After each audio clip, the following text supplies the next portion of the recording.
Maintenant,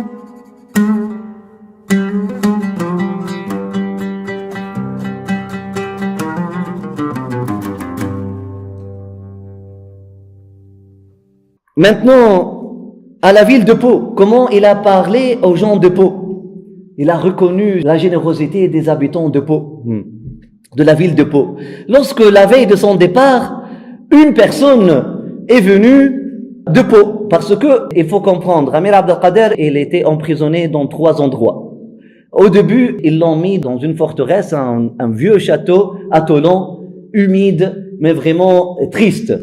Et grâce à Lamartine, entre autres, il a été transféré dans un vrai château cette fois-ci, le château de Pau. Et à Pau, il a joui d'une sorte de liberté, et Lamartine venait lui rendre visite, et c'est là où, Allahu A'lam, Lamartine, il a accepté l'islam, et d'autres poètes venaient lui rendre visite, et d'autres philosophes venaient lui rendre visite. À la ville de Pau, Abdelkader, il a vécu une trêve. Après, les républicains n'étaient pas très contents de cette période-là. Ils l'ont mis de nouveau dans un château-prison, qui est le château d'Amboise. On entend château, mais ça n'a rien à voir avec un château. C'était aussi une prison. Mais il a passé une petite période dans le château de Pau. Ça, c'était un vrai château d'Henri IV à Pau. Et à Pau, les gens étaient bons et étaient beaux et venaient lui rendre visite. Et puis, Amir Abdelkader prenait la calèche pour saluer les gens et les gens étaient curieux pour venir s'adresser à lui. Il parlait à eux, il visitait leurs églises et il a enterré quelques membres de sa famille à Pau, dont une fille, elle est enterrée là-bas, je pense Fatima Zahra ou quelque chose comme ça, au cimetière de Pau que vous pouvez visiter. Et les gens ont vu Abdelkader vraiment se pencher sur les prières genèse là-bas. Il y avait un rapport à Pau, il avait un beau rapport. Et là, subhanallah, lorsque une personne de la ville de Pau est venue pour le saluer, Abdelkader regardait, il a dit, j'ai été vivement affligé, lui dit-il, que la République m'ait arraché en 1848 à cette belle demeure. Et en la quittant, ce n'est pas seulement la douceur du climat, c'est surtout la bonté des habitants que je regrettais. Ils avaient couronné ma captivité des doux rayons d'hospitalité. Dites-leur bien que, des rivages de l'Asie, ma pensée traversera souvent la mer pour aller les visiter. Vous savez? Royal. Mais, waouh! Mais c'est quelque chose.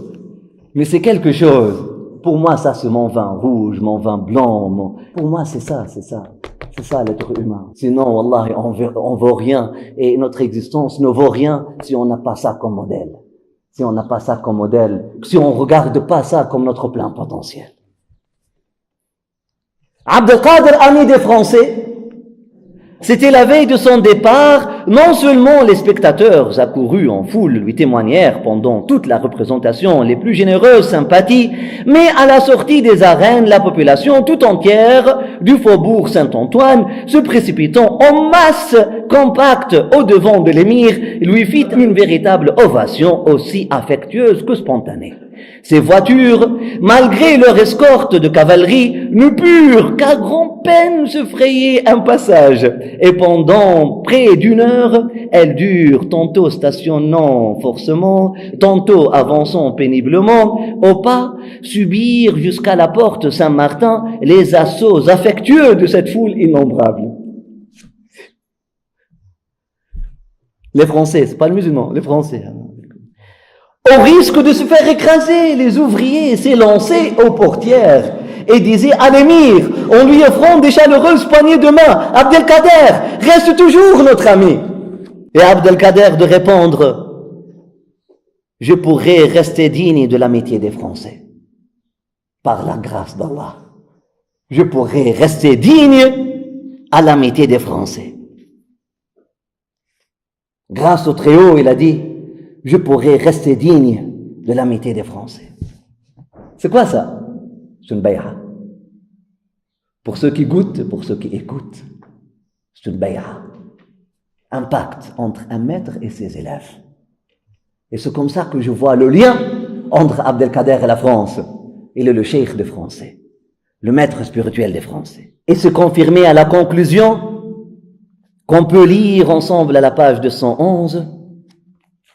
Observation de Morning Herald, un Anglais visiteur, il dit Tout ce que nous lisons sur la conduite d'Abdelkader à Paris a véritablement un attrait qui plaît et charme.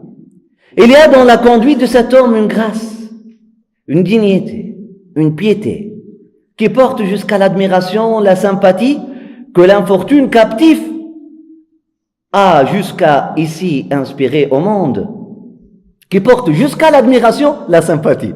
Hein? Mais vraiment, il avait de la sympathie au début, mais maintenant c'est l'admiration. Grâce à cette dignité et cette piété. Est-ce à cause du profond sentiment de bonheur qu'il éprouve de se voir délivré d'une captivité trop longtemps prolongée, qu'il s'est dépouillé de cette stoïque réserve et de cette orgueilleuse impassibilité de l'arabe en présence des merveilles de la civilisation chrétienne? Ou bien notre propre manière de voir nous a tellement trompés?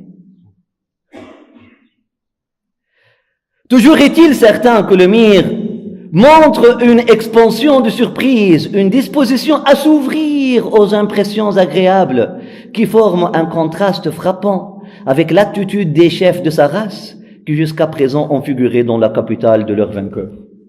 Mais pas comme eux. Et est-ce que nous sommes comme lui? Voilà la question, mes chers amis. Abdelkader était le maître spirituel des Français, c'est ça ma thèse. Et je me suis invité, je vous ai invité à aller voir Abdelkader en tant que maître spirituel et ingénieur de développement personnel. Des Français sur la voie de développement de l'homme afin qu'il puisse faire resplendir le divin en lui et à travers ses actions. Abdelkader, maître spirituel des Français dans une voie de spiritualité universelle. Voilà comment je le vois, voilà comment je le bois. Abdelkader, maître spirituel des Français dans une voie de spiritualité universelle, d'élévation de l'âme et de la conscience qui ne se souscrit pas nécessairement dans un cadre religieux identitaire. Sa fameuse lettre aux Français, qui commence d'ailleurs par son sanad, par sa chaîne spirituelle, hein? Comment il commence sa lettre aux Français? Sa généalogie. Son sanad, hein? Subhanallah, confondu avec sa lignée. Ces pages sont d'Abdelkader, fils de Muhyiddin, fils de Al-Mustafa, fils de Mohammed, fils de Al-Mukhtar, fils de Abdelkader, fils d'Ahmed, fils de Abdelkader, fils de Ahmed, fils de Mohammed, fils de Abdelqawi, fils de Ali, fils de Ahmed, fils de Abdelqawi, fils de Khalid, fils de Youssef, fils de Ahmed, fils de Bachar, fils de Mohammed, fils de Mas'oud, fils de Taous, fils de Yaqub, fils de Abdelqawi, fils de Ahmed, fils de Mohammed, fils de Idris, fils de Abdallah le parfait, fils de Al-Hassan Al-Muthanna, fils de Al-Hassan, petit-fils de l'envoyé de Dieu, fils de Ali, fils de Abu Talib, fils de Abdel Muttalib, fils de Hashim. La mère de Al-Hassan était Fatima, fille de Mohammed, l'envoyé de Dieu. Mohammed était fils d'Abdullah, fils d'Abdul Muttalib, fils de Hashim. Tariq al-Hashimiyya. Tariq al-Hashimiyya al-Muhammadiyya. Pourquoi il est allé jusqu'à Hashim et n'est pas arrêté au prophète sallallahu alayhi wa sallam? Yallah, question. Quiz.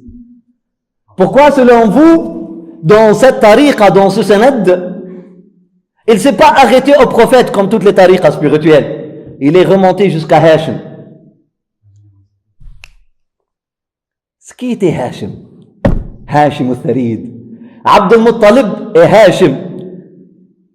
Si Muhammad sallallahu alayhi wa sallam était le prophète de l'islam spirituel, Abdul Muttalib et Hashim étaient les prédécesseurs de l'humain. Ils ont resplendi en eux, dans leur caractère, lorsqu'on lit la sira d'Abdul Muttalib, la grandeur de l'homme d'Abdul Muttalib, qui a su envahir et faire trembler le trône d'Abraha. Et la générosité de Hashim, un jeune, à 22 ans. À 22 ans. Hashim, il est parti de ce monde à 23 ans. Il a laissé toute l'Arabie jusqu'à la Palestine pleurer. Pour 40 jours sur lui. 40 jours, les femmes l'ont pleuré. 23 ans, il a quitté. Il a laissé son épouse enceinte, Abdul Muttalib, dans le ventre de sa maman. Non seulement les femmes, non seulement les hommes ont pleuré Hachim, mais même les oiseaux, même les animaux. Elle s'appelait Hachim, pourquoi elle s'appelait Hachim? Car dans une année de famine, le nombre de pèlerins était multiplié par 10. Parce que les gens n'avaient rien à manger chez eux, donc il y avait ceux qui venaient pour le pèlerinage, mais aussi il y avait 10 fois le nombre, ceux qui venaient juste pour trouver de quoi manger. Qu'est-ce qu'il a fait Hachim? Un jeune homme de 19 ans, se trouvant chef de sa nation,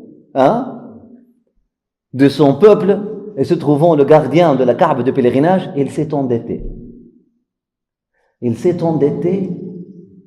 Il a vendu tout. C'est pour ça qu'Abd Muttalib était pauvre après lui. Alors que Hachim était l'homme le plus riche de l'Arabie. Il a vendu tout pour non seulement nourrir les pèlerins, Hachim alahum tharid. Il a fait pour eux ce qu'on appelle tharid. Vous savez ce qu'est tharid? Je ne sais pas si vous avez l'équivalent au désert, au Yémen. Tharid, là, nous aussi, au sud de la Tunisie, je suis certain que vous l'avez. C'est le blé, la pâte du blé. Le blé, lorsqu'on l'écrase, on en fait une pâte. Après ça, on le mélange avec la viande. Tharid, avec la viande. Ça, c'était quelque chose qu'on sert, au concert. Les fêtes de mariage les plus splendides, c'est là le plus des riches. Non seulement il a fait manger aux pèlerins, mais il a fait manger aux pèlerins le tharid dans une année de famine.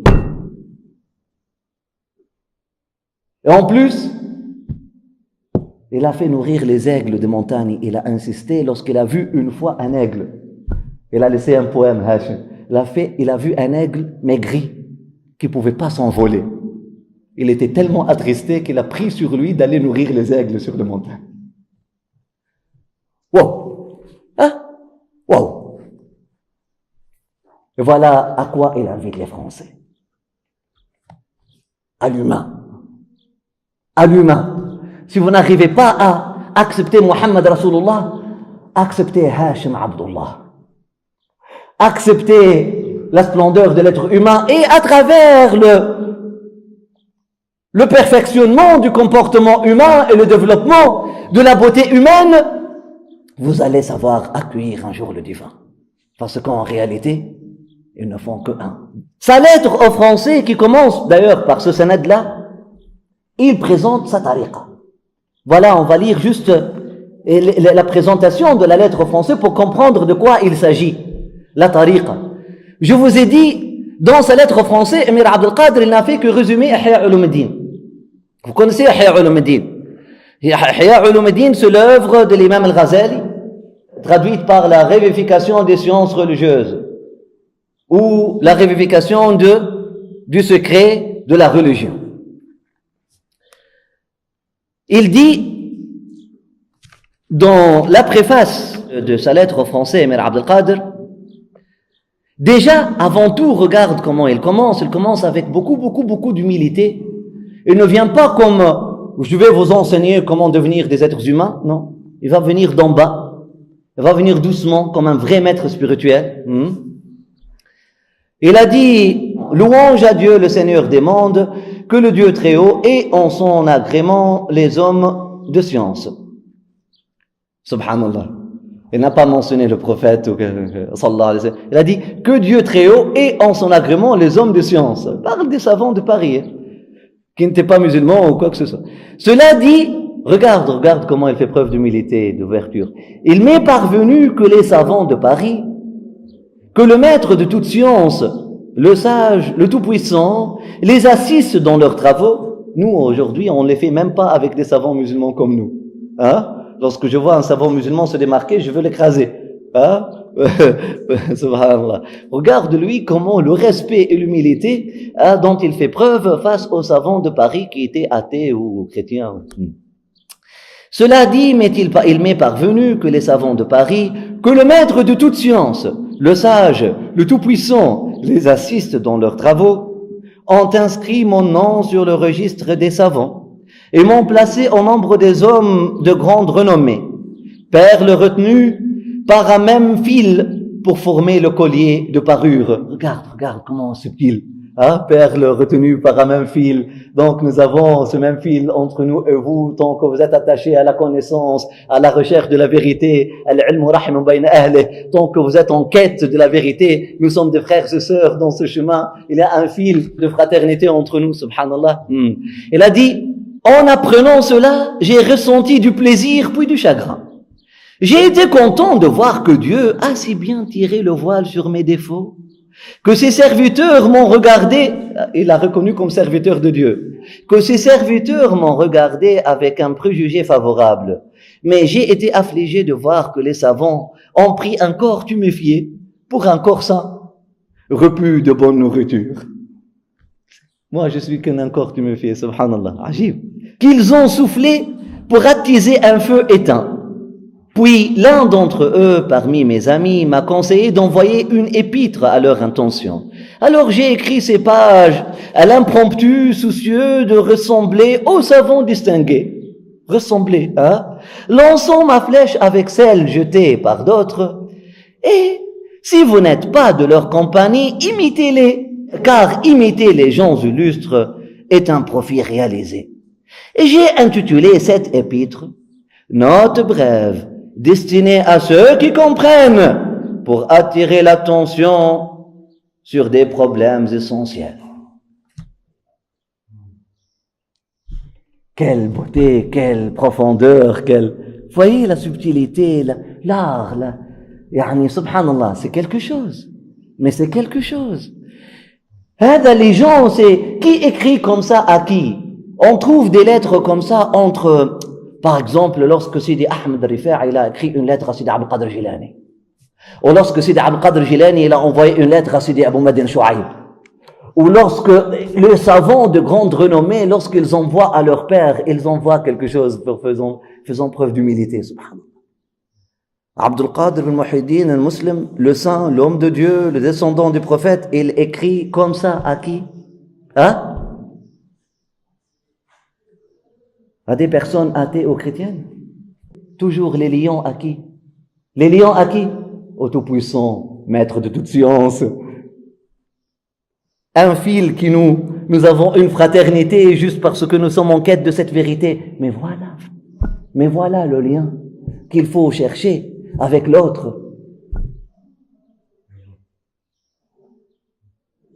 C'est un lien humain. C'est un lien spirituel. Sacré,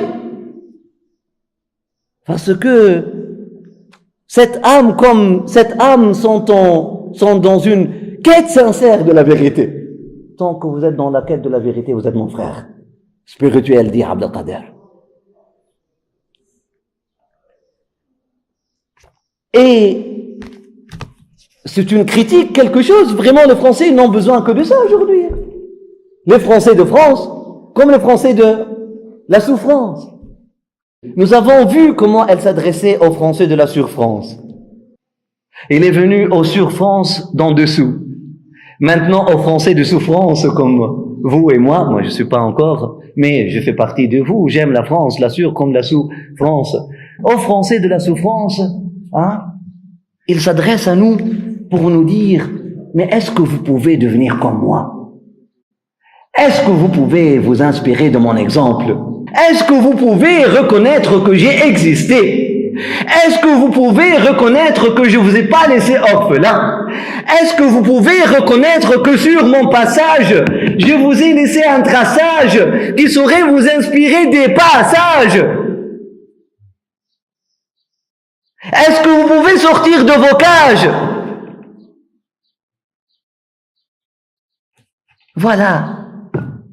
Voilà comment je l'entends. Est-ce que vous pouvez vous inspirer de mon exemple et être aussi humble et aussi grand en même temps?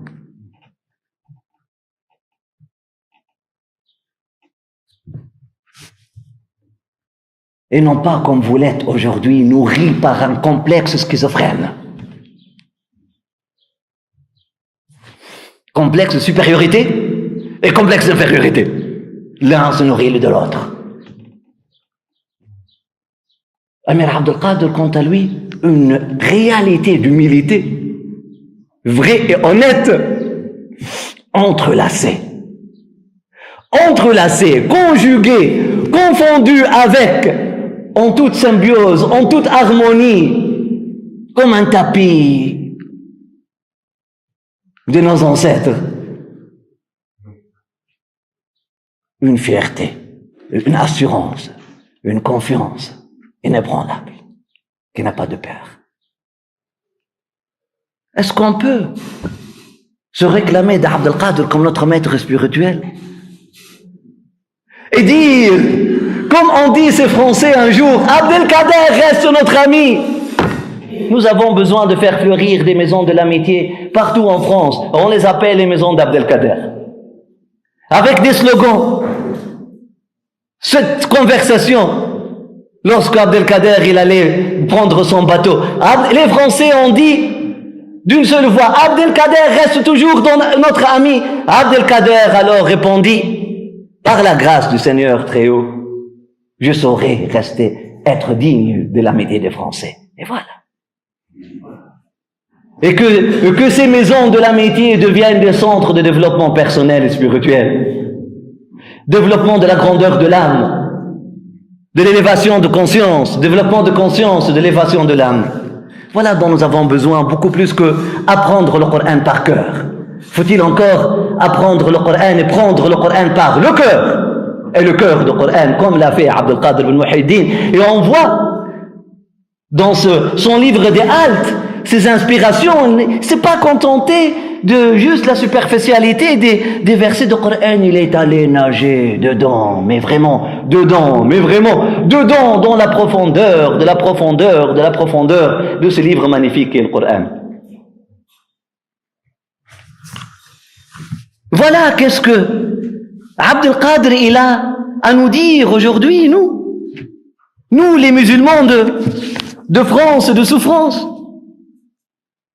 Nous avons besoin de comprendre la différence entre l'islam et l'islam. Le grand islam et le petit islam. L'islam universel et l'islam identitaire. Nous avons besoin d'Abdel Qadir, de sa compréhension de la voie spirituelle de l'islam en tant que voie d'agir spirituel et lutte continue par l'esprit. L'agir spirituel lorsque l'âme agit. Nous avons besoin d'apprendre d'Abdel Qadir, redonner à la spiritualité la place du sujet acteur, alors qu'elle a été pour très longtemps traitée comme l'objet des études et des accommodements raisonnables. Redonnons à notre spiritualité la place du sujet acteur. Longtemps, nous avons traité notre spiritualité, notre religion comme objet de discussion ou de guerre ou de demander des accommodements au nom de notre religion ou demander des droits au nom de religion. Objet d'étude. La religion, elle est là. La spiritualité au service de l'humanité. C'est pas l'humanité pour discuter de la spiritualité. Abdel Qadir est l'imam de ceux qui ont perdu la guerre matérielle et n'ont plus accès ni espoir à regagner le pouvoir, ayant tout perdu avant l'âge de 40 ans.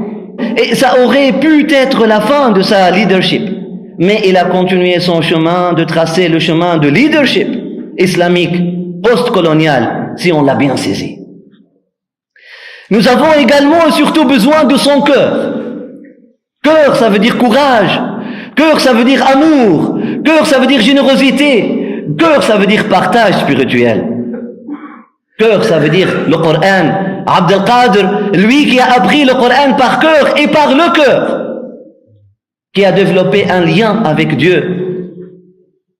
Et le wahi et la révélation grâce au wahi, grâce au réceptacle de la compréhension du cœur. Nous avons besoin de sa grandeur d'âme.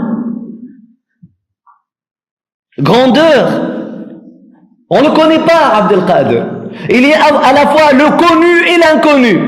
Il est à la fois le inconnu et le inconnu. Tout comme son Seigneur d'ailleurs. Et son prophète. Le inconnu dont tout le monde parle.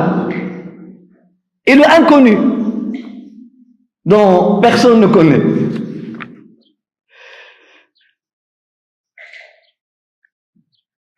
Il faut éviter toute lecture simpliste ou trop simplifiée de la vie de cet homme, comme celle du sabre au calame, etc. On n'était pas dans ses habits et on ne marchait pas dans ses chaussures, dans ses mocassins, comme disent les autochtones. Certes, il y a quelque chose de beaucoup plus grand, de beaucoup plus noble que ces commentaires souvent superficiels des gens qui font des documentaires. Nous avons besoin d'Abdelkader pour comprendre le lien entre la guerre et la religion. Il faut rejeter la thèse selon laquelle Abdelkader a changé de route d'un guerrier à un homme de paix lorsqu'il a été vaincu sur les sentiers de guerre. C'est une seule personne et c'est la même manifestation d'un compagnon de devoir et témoin de la grâce, selon le contexte dans lequel il était mis. Il était grand et magnanime comme guerrier et il était grand et magnanime comme homme de paix. Il n'y a pas de dichotomie, schisme ou de schizophrénie. D'ailleurs, Abdelkader nous rappelle son ancêtre, le Hassan bin Ali. La beauté de l'imam Hassan bin Ali, pour ceux qui le connaissent, elle s'est révélée vraiment dans la beauté physique de Mir Abdelkader. Et l'histoire de Hassan bin Ali, Hassan bin Ali, il a aussi vécu la défaite militaire la plus grande de l'histoire humaine. C'est lui qui a signé le pacte avec Muawiyah bin Abi Sufyan et a fini les 30 ans de khilafa. Et Imam Hassan bin Ali était un grand homme de cœur, comme l'était Abdelkader d'ailleurs. Nous avons besoin d'Abdelkader pour comprendre que le djihad n'est pas une guerre contre l'injustice absolue pour parvenir à la justice absolue. Plutôt, un essai de corriger et de réparer dans le monde de la manifestation. Ce n'est pas une condamnation de l'ennemi comme un mal absolu et une démonisation de cet ennemi-là pour toujours, mais plutôt un essai de sa correction et de le ramener sur la voie juste de la justice. Ce même ennemi peut devenir notre ami. Comme a dit Allah subhanahu wa ta'ala. Depuis l'époque du grand ancêtre Ali, le grand, ce n'est pas la différence de religion qui justifie une guerre sainte ou une guerre commandée et ordonnée par Dieu, mais plutôt al-Baghi, l'injustice. L'ennemi omeyyade et l'ennemi français avaient les mêmes caractéristiques d'ailleurs. Menteur et n'honore pas ses engagements. Tyrannique et sanguinaire. Vous avez juste besoin d'aller voir Karbala. Le bien comme le mal sont universels. Un phénomène humain, global, qu'on peut retrouver dans toutes les religions. Les omeyyades étaient des musulmans, mais ils ont commis les guerres, éthiquement parlant, les plus atroces. Nous avons besoin d'Abdelkader, de nuancer les choses et comprendre que l'iman, quant à lui, la foi, quant à elle, elle est absolue. Le kufr, la mécréance, quant à elle, l'animosité à Dieu, elle est relative. La justice, elle est absolue. L'injustice, elle est relative. Le bien, il est absolu. Le mal, il est relatif. L'injustice absolue n'existe pas. Il y a toujours du bien et des bonnes intentions et des traces de bonté et de traces de bien qu'on peut trouver chez les gens qui ont commis les pires des crimes. Comme Amir Abdelkader, il a insisté de voir ces traces-là et de mettre la lumière sur cette bonté-là dans les cœurs de ses ennemis qui ont brûlé les siens. Et il les a trouvés. Il a su revivre la flamme de la bonté humaine dans les cœurs de ses ennemis les plus cruels. L'attitude d'Abdelkader face à une France schizophrène. Une France schizophrène qui reste toujours schizophrène et qui l'a toujours été.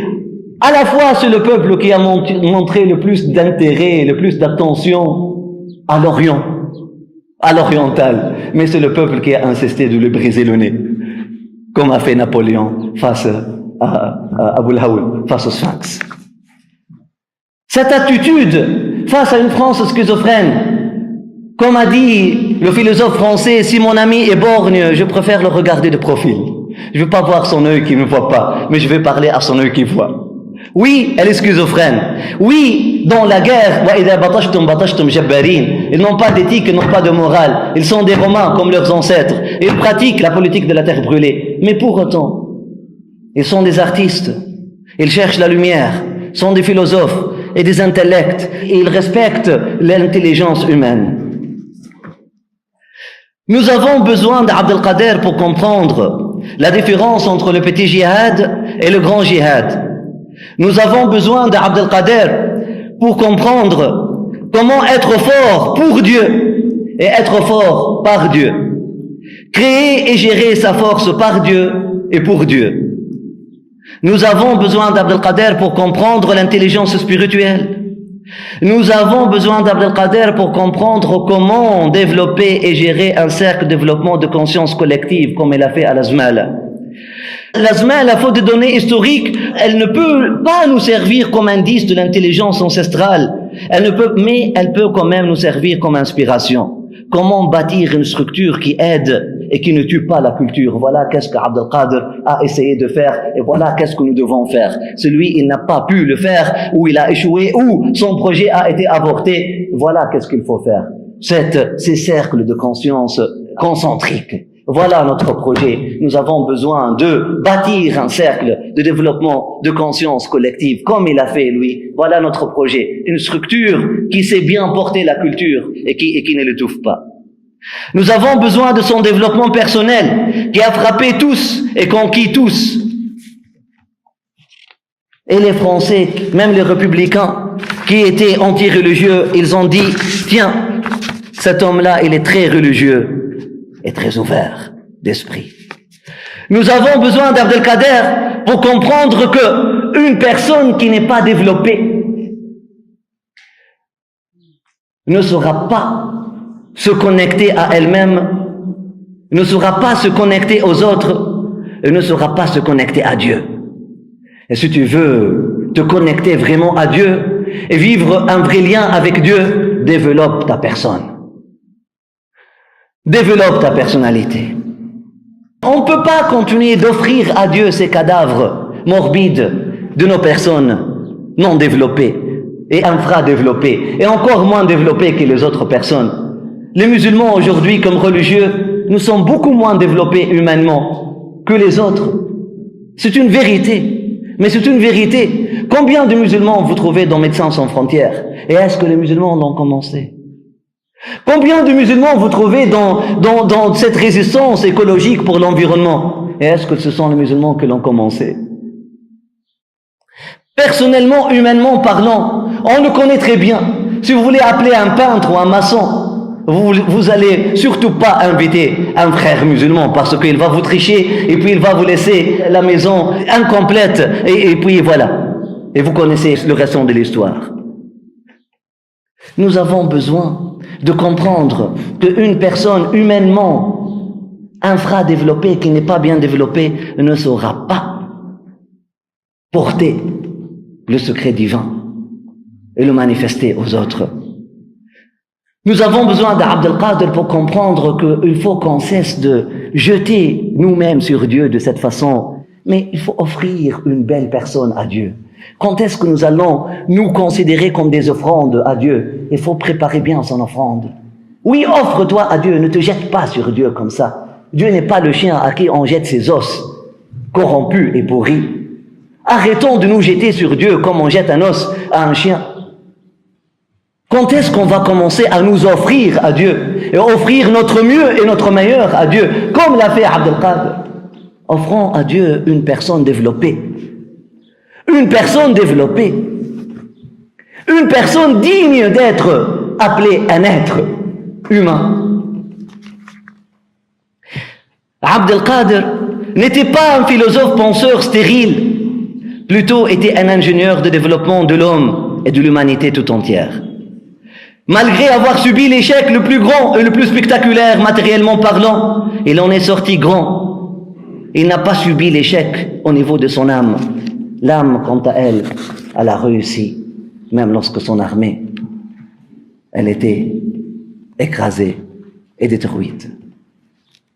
Voilà pourquoi nous avons été appelés et nous sommes appelés et on doit être rappelés à ce banquet que Abd el-Qader nous sert. Le vrai banquet est là. Le vrai banquet est là. La vraie boisson, elle est là. Et la vraie nourriture, elle est là. Mais malheureusement, on n'est pas prêt pour ça. Et je suis certain que ce sont des non-musulmans qui vont apprécier ce menu beaucoup plus que des musulmans. Et c'est un paradoxe qu'on parle d'un sujet aussi important dans une mosquée. Les mosquées ont été longuement habituées à des sujets stériles et vains, qui ne développent ni l'humain, qui rassasient point l'esprit, qui n'ajoutent rien à l'âme. Et c'est une vérité. La voie spirituelle, finalement, lorsque vous voyez, elle est décrite dans cette page 49 pour tous les Français. Les Français de la sur-France comme les Français de la souffrance. Il dit, voilà l'épître. Note brève destinée à ceux qui comprennent pour attirer l'attention sur des problèmes essentiels. Et les Français de la sur-France ont des problèmes essentiels. Et les Français de la souffrance ont des problèmes essentiels. Et nous avons les deux catégories, les deux France. Nous avons besoin d'autocritique et ne pas de se jeter le blâme mutuellement. Nous avons besoin que chacun revienne sur soi et pense, et lise, et reçoive, et accueille cette œuvre, cette lettre aux Français. Il dit d'ailleurs, la préface exhorte à l'examen direct des choses et blâme l'adoption irréfléchie d'opinions toutes faites. Les Français de la sur-France ont besoin de le faire et venir à la rencontre de la racaille. Et la racaille de la souffrance a aussi besoin d'aller à la rencontre de ces sur-Français, trop sûrs d'eux-mêmes. Peut-être ils vont être surpris. Ils vont trouver un homme beau et vulnérable à qui ils vont pouvoir parler, avec qui ils vont pouvoir communiquer. Les préjugés. Nous sommes tous devenus victimes des préjugés. Les deux France sont devenues victimes de préjugés. Le premier chapitre, il dit, traite du mérite de la science et des savants. Il contient un développement sur la définition de la faculté intellectuelle par laquelle on arrive à la connaissance scientifique et des notions supplémentaires sur 4 forces qui, lorsqu'elles sont harmonieusement proportionnées dans l'homme, le rendent parfait. Vous voyez, développement humain personnel. Puis vient une remarque générale qui traite de la supériorité de la préhension par l'esprit sur l'appréhension par les sens et de la supériorité des connaissances intellectuelles sur les connaissances sensorielles. La conclusion particulière porte sur la répartition des sciences en 2 groupes, les sciences qui doivent être objet d'éloge, les sciences qui méritent le blâme. Le deuxième chapitre traite de la législation divine. Il comprend un développement sur l'authentification de la prophétie, source des sciences juridiques d'origine divine. Suit une remarque générale traitant de la connaissance du prophète et de ce qui se rattache à la prophétie. La conclusion particulière évoque ceux qui accusent de mensonges les prophètes. Le troisième chapitre parle quant à lui du mérite de l'écriture et introduit d'abord un développement général sur l'écriture dans les différentes nations, sur ceux qui l'ont inventée et sur les raisons qui les ont poussés à mener à bonne fin ce travail. La remarque générale traite des lettres et de l'écriture arabe. La conclusion particulière expose la nécessité que les gens éprouvent de composer et ce qui se rattache au travail de la composition. Il faut composer, il faut écrire. Il faut écrire. Parce que lorsque tu écris, tu te libères.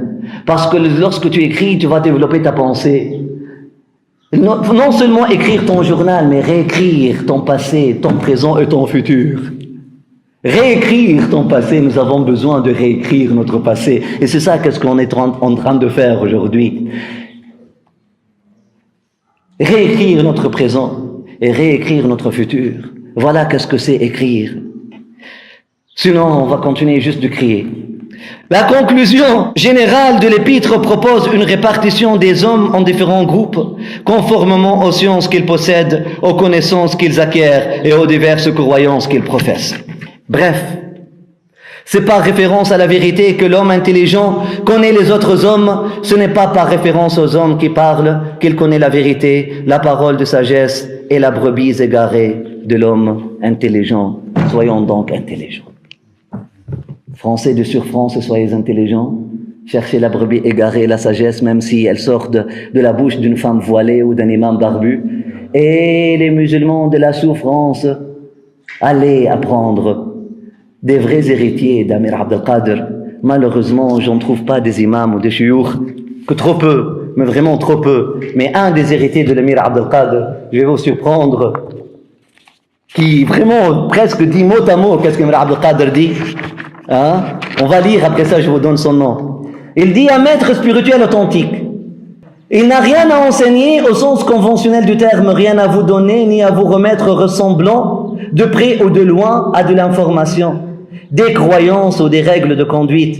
Un tel enseignant a pour seule fonction de vous aider à éliminer ce qui vous sépare de la vérité, de votre nature véritable, de ce que vous savez déjà au fond de votre être.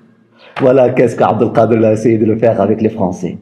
Un tel enseignant a pour seule fonction de vous aider à éliminer ce qui vous sépare de la vérité, de votre nature véritable et de ce que vous savez déjà au fond de votre être, de votre conscience profonde.